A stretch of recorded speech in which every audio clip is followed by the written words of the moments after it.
ये लालू यादव का प्रिय डायलॉग होता है कि दलितों को सफेद कुर्ता नहीं पहनने दिया जाता था कि रे अब गुअरवा सब भी उजरा कपड़ा पहनेगा। अब इसमें मजेदार चीज क्या है? इसमें मजेदार चीज ये है कि कबीरपंथी जो होते हैं वो सफेद कुर्ता ही पहनते हैं।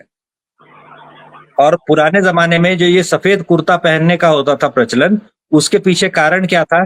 कारण ये था कि रंग बहुत महंगे होते थे, तो रंग खरीदा नहीं जा सकता था, तो पीला रंग कैसे बनाएंगे? तो पीला रंग बनाने के लिए क्या होता था कि शादी में वो जो हल्दी होती थी ना, उससे धोती को रंग दिया जाता था। तो वो जो दान में मिली हुई धोती होती थी वो पहने हुए होता था। जो ब्राह्मण है खुद से खरीद करके वो पहन नहीं सकता था, खरीदते बहुत कम थे लोग कोई भी चीज। तो भाई उसको जो दान में मिला हुआ वो धोती होती थी, वो पीले रंग से रंगी होती थी, क्योंकि अक्सर उसको शादी में मिली होती थी। यादव जी जो है उनको नहीं मिल पाती थी ऐसी रंगी हुई चीजें, क्यों?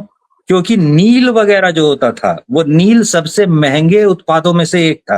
अगर आप 1880 में पटना में जो 4 बड़े भवन बने थे, जिसमें एक में सिन्हा लाइब्रेरी चल रही होती है, एक हुसैन इमाम का जो पैलेस है ठीक डाक बंगला चौराहे पे, वो अभी अभी मुकदमे से फ्री हुआ है। तो शिया वक्फ बोर्ड जो है, वो शिया वक्फ बोर्ड को वो मिल गया है। सुन्नी वक्फ बोर्ड और बाकी दूसरे लोग जो थे वो भी उस पर दावा ठोक रहे थे, लेकिन आखिरकार वो शिया वक्फ बोर्ड जो होता है उसको मिला है।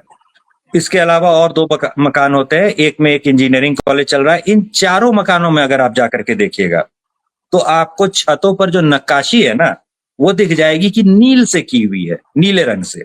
तो आप जैसे ही पूछेंगे कि भैया ये नील से ये फूल पत्तियां क्यों बना रखी हैं, तब आपको पता चलेगा कि ये जो नील है ये बहुत महंगा होता था।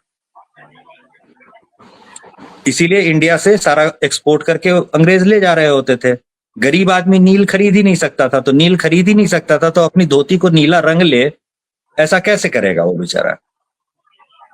अच्छा, पीला रंग अगर आप सोचेंगे कि पीला रंग विदेशियों के लिए उस समय में बड़ा सहज उपलब्ध होगा और भारतीय लोग जो थे उन्होंने कोई आविष्कार वगैरह नहीं किया, तो ये गलतफहमी भी निकाल दीजिए दिमाग से।